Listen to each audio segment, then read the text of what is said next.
야, 별로 안 더운데? 야, 확실히 건기다. 그지? 확 찌는 그게 없네. 야, 제일 좋을 때 여기 나왔어. 안녕하세요. 너무 오랜만입니다. 요즘 나름 열심히 일한다고 여행을 못 가고 있다가 오래간만에 다시 방콕으로 여행을 떠나게 됐어요. 사실 여기저기 많이 다녔지만 방콕이 가장 마음이 편하더라고요.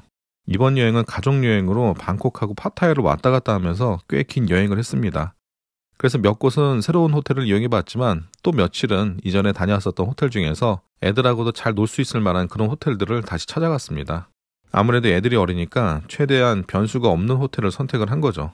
방콕이나 파타야 여행을 준비하시는 분들이 계신다면 이 영상에서 소개한 호텔들을 찾아가도 좋지 않을까 싶어요. 요즘 환율이 엄청 올랐잖아요. 바트도 굉장히 많이 올랐고요. 그렇다 보니까 한 가족 4명이 좋은 호텔에서 머물면서 돈을 쓰는 것도 정말 만만치가 않더라고요. 올 여름이나 겨울에도 가족들이 한 달 살기를 하러 떠나자고 하는데 그때는 콘도를 잡고 머물러야겠어요.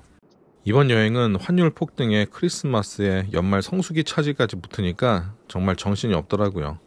우리 가족은 방콕 수아나폰 공항에 도착 후에 바로 파타야로 넘어갔습니다. 한국에서 미리 예약한 블루망고 투어 차량을 이용했는데 저는 블루망고가 가장 괜찮은 것 같다고 생각해요. 물론 광고는 아닙니다. 저녁 10시쯤에 방콕에 도착을 했고 입국 수속을 하고 가방을 찾고 나와서 파타야 목적지까지 도착하니까 12시가 조금 넘더라고요. 첫날 잠시 잠만 잘 호텔로 선택한 곳은 SN 커넥스 호텔입니다. 구글 평점은 4.4점이고 아고다 평점은 8.9점으로 꽤 준수한 평점이에요.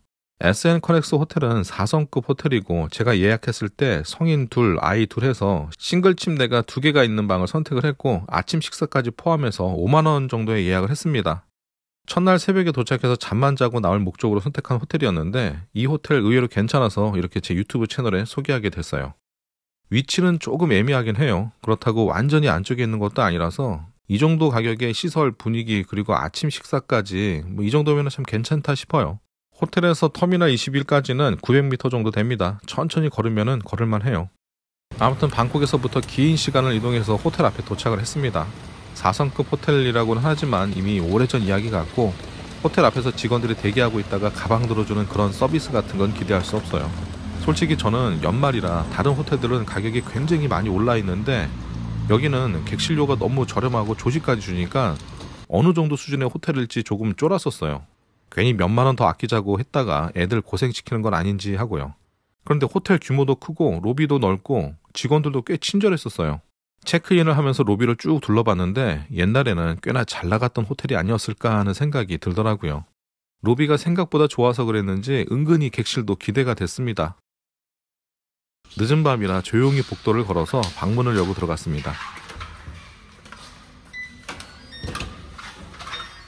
예상했었던 모습은 훨씬 더 낡았을 거라고 생각했었는데 이 정도면 참 잘 선택했다는 생각이 들 정도였었어요. 욕실은 좀 좁았지만 최근에 리노베이션을 했는지 생각보다 꽤나 깨끗했고 오래된 호텔 특유의 디자인, 침실 방향으로 큰 유리창이 있었어요. 객실은 꽤나 작아요. 28제곱미터니까 8.5평 정도가 되는 건데 어차피 잠만 자고 이동할 거라서 이 정도면 역시 만족스러웠습니다. 다만 아쉬운 게 있다면 장이나 이런 테이블들이 이동이 어려운 구조로 벽에 붙는 가구들이었었는데 이런 가구에서는 바퀴벌레들이 나올 확률이 꽤 높거든요. 사실 저는 여행을 많이 다녀서 바퀴벌레가 나와도 그냥 그런가 보다 하지만 애들이랑 아내는 기겁을 하니까 그게 은근히 신경 쓰이더라고요. 다행히 이 객실 안에서는 바퀴벌레는 보지 못했습니다. 침실 내부는 그냥 깔끔한 모습이에요. 5만원에 이 정도면 만족합니다. 조금 아쉬웠던 거는 이 객실은 어린이를 포함해서 4인까지 그리고 18세 미만은 무료 투숙이 가능하다고 했는데 싱글이라도 조금은 넉넉한 침대일 거라고 생각을 했어요. 그런데 생각보다 좁더라고요. 우리 애들이 아직 작아서 한 침대에 둘씩 자는데 큰 불편함은 없었지만 초등학교 고학년 이상의 자녀를 데리고 투숙을 해야 된다면 그냥 방을 2개 잡는 게 좋을 것 같아요. 방 소개는 이게 답니다. 워낙 작은 방인데 대단히 소개할 게 없네요. 구독자분들도 어메이티 같은 거 뭐 쓰는지 궁금하지 않으시죠? 저도 자세히 보지도 않았습니다. 이런 쿠션은 잘 관리도 안 할 텐데 왜 놓는 건지 참 사실 이쁘지도 않거든요. 이런 쿠션이나 소품이 침대에 세팅되어 있으면 저는 이것부터 치웁니다. 호텔에 짐을 풀고 나니까 12시 30분 정도가 됐는데 꽤 출출하더라고요.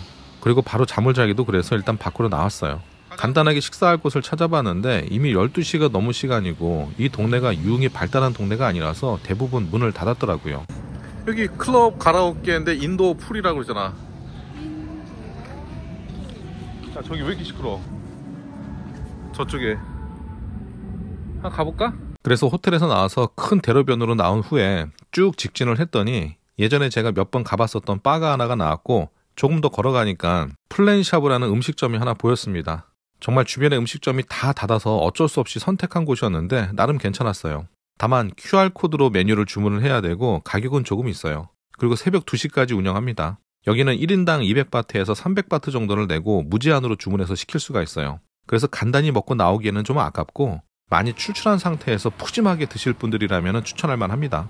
식당 직원들이 영어를 한마디도 못해서 처음에는 조금 당황스러웠었는데 스마트폰으로 번역기를 틀어놓고서 천천히 이야기를 하니까 식당 직원도 천천히 잘 들어주더라고요. 느긋하고 친절한 태국인들의 이런 점이 참 좋은 것 같아요. 하룻밤을 자고 아침에 일어났습니다. 혹시나 해서 창문을 열고 전망을 바라보니까 이웃집 뷰가 보이더라고요. 민망스럽게. 넓은 마당에 유유히 걸어다니는 닭들은 자세히 보니까 비둘기였었고요. 대충 씻고 2층에 아침 식사를 할 수 있는 식당으로 내려왔습니다. 2층에 헬스장도 있고 수영장도 있어요. 또 역시나 놀라웠던 게 2층 식당 분위기가 너무 괜찮은 거예요.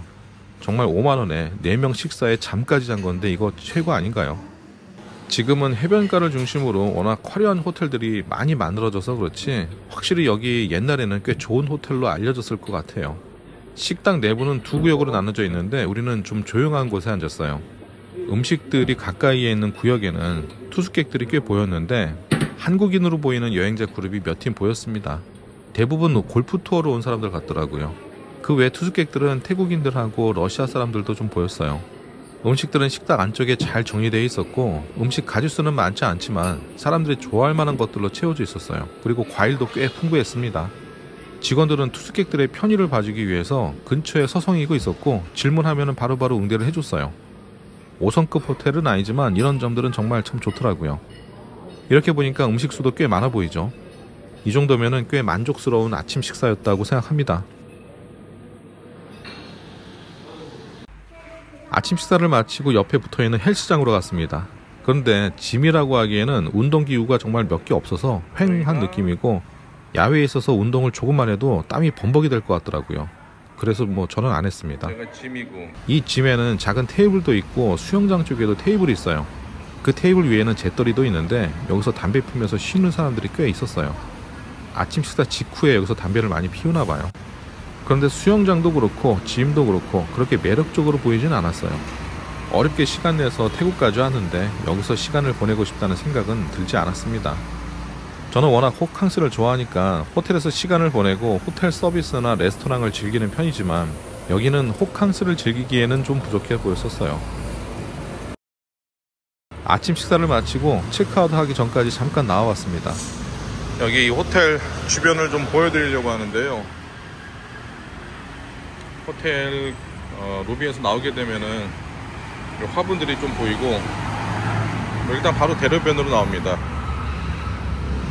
어저께 밤에 봤을 때도 여기가 대로변이어가지고 이렇게 불편한 게 없더라고요. 시간이 늦어서 식당들이 다 문을 닫고 그 바만 하나만 나와 있었어요. 이렇게 보면은 식당들도 많이 보이고 저기 코리안 바베큐라고 하는 곳도 보이네요. 볼때미 삼겹살.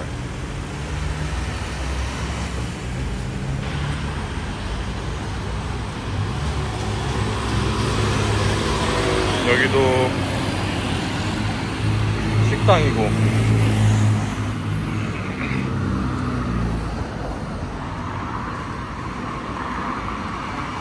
그리고 여기에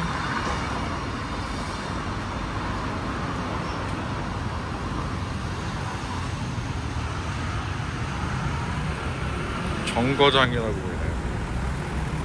아마 저게 무슨 가라오케가 아닌가 싶은데.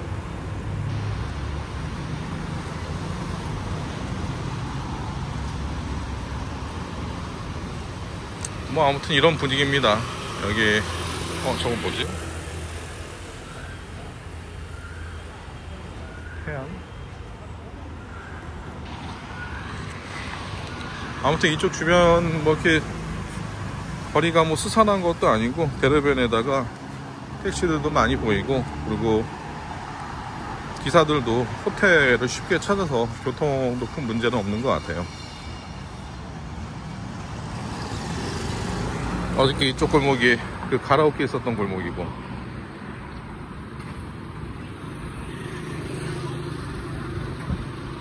이 호텔이 옛날에는 아마 꽤 괜찮았던 호텔이지 않았을까 생각이 들어요. 지금은 이제 오래돼서 아주 싼 호텔이 됐죠. 사실 이런 조형물은 꽤 좋은 호텔들만 있었던 거 아닌가요? 옛날에는. 호텔 입구도 뭐 나름 제 생각에는 그래도 멋지다고 생각을 합니다. 그러니까 오래된 호텔인 거예요. 호텔하고 주변을 꼼꼼히 둘러보기에는 너무 짧은 시간이었었지만 그래도 하룻밤 잘 자고 이제 체크아웃을 합니다. 새벽에는 중년의 남자 두 분이 응대를 해줬었는데 아침이 되니까 텐션이 높은 아주머니 두 분이 리셉션에 앉아 있었어요. 질문할 때마다 밝게 웃어줬는데 왠지 어제 새벽에 도착했을 때보다는 분위기가 좀 더 밝아진 것 같은 느낌이었었어요. 아무래도 호텔 리셉션에서는 무거운 분위기보다는 밝은 분위기가 좀 더 어울리죠. 저는 이 저렴하고 나름 괜찮은 호텔에서 1박을 하고 다음 호텔로 이동을 했습니다. 다음 호텔은 아이들이 참 좋아하는 호텔이고 전망이 정말 끝내주는 그런 호텔이었었어요. 다음에 더 잘 한번 소개를 해보도록 하겠습니다. 그럼 오늘도 제 영상 시청해 주셔서 고맙습니다.